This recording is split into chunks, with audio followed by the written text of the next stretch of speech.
Assalamualaikum warahmatullahi wabarakatuh. Ya, kita langsung saja. Berawal dari kemarin ada yang komentar di video yang tentang kecocokan jodoh berdasarkan huruf pertama nama pasangan. Itu ada yang bertanya seperti ini. Kalau awalannya itu huruf vokal gimana, Mas? Gitu ya. Sekarang begini ya. Saya akan mencoba menjelaskan di video ini. Dalam aksara Jawa itu berbeda dengan abjad ya. Kalau abjad kan A, B, C dan seterusnya.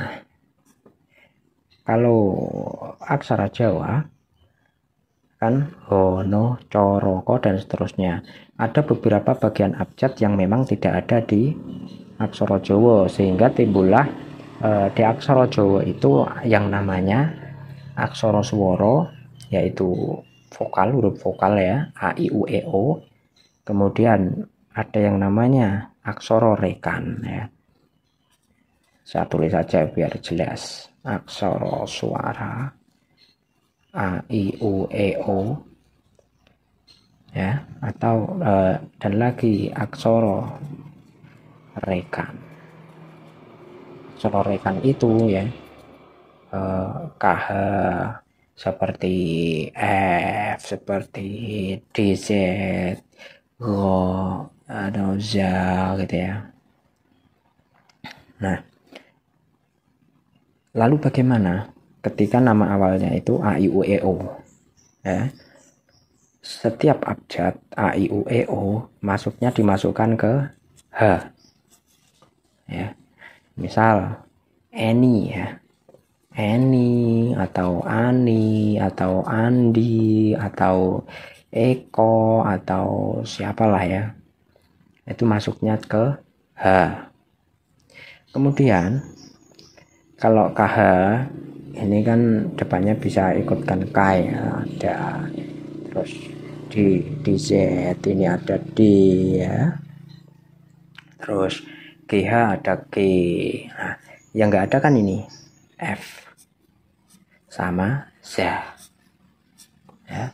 Kan banyak sekali zaman sekarang menggunakan nama ini ya. Misal Farida atau dan sebagainya, misal Zaza atau dan sebagainya ya. F ini ikutnya di P ya. Terus Z ya. Z ini ikutnya di J. Paham ya? Kemudian kita kembali ke sini ya. Yang namanya kelompok-kelompok perjodohan ini. Kelompok jodoh atau kurang jodohnya ini. Ini HNJRK ya. Sebisa mungkin hindari yang berlawanan. Misal ini kan kelompok timur. Sebisa mungkin hindari dengan kelompok barat. Kalau kelompok utara sama selatan, misal kamu timur dapat salah satu ini, nggak apa-apa, atau salah satu ini, nggak apa-apa. Ya, intinya dihindari yang berlawanan. Timur nggak boleh dengan barat, barat nggak boleh dengan timur, selatan nggak boleh dengan utara, utara nggak boleh dengan selatan. Ya, kemudian mungkin akan timbul pertanyaan, kok nggak boleh, kenapa? Ya, seperti itu ya. Jadi alasannya gini, ini ya, mohon maaf fokusnya ini itu melambangkan kiblat dari masing-masing orang yang mempunyai nama ini. Kiblat di sini diartikan pedoman ya. Nah, jadi ketika pedoman si timur dan barat ini tentu kan berbeda ya. Nah, ketika sebuah hubungan atau pasangan dengan dua orang yang mempunyai pedoman berbeda, tentu kemungkinan konflik akan lebih tinggi ya.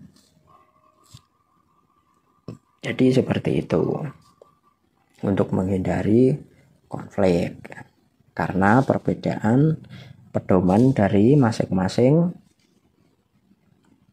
mempelai. Kemudian kalau sudah terlanjur gimana? Nah, jadi gini ya, kalau sudah terlanjur, kalau cuma pedoman atau mungkin hasilnya kurang baik, hanya banyak bertengkar dan sebagainya, itu nggak begitu masalah ya. Karena apa? Ketika kita sudah tahu tentang hitungan ini dan kita tahu kalau hasilnya mungkin banyak bertengkar dan sebagainya, ketika ada masalah kita akan lebih bijak dalam menghadapinya ya, dalam mencari solusi kita akan lebih bijak, jadi tidak asal ngawur, ada masalah sedikit pisah gitu ya. Kemudian dari hasil kemarin itu kan ada beberapa bagian yang memberikan pernyataan tentang kematian atau hubungan yang tidak lama.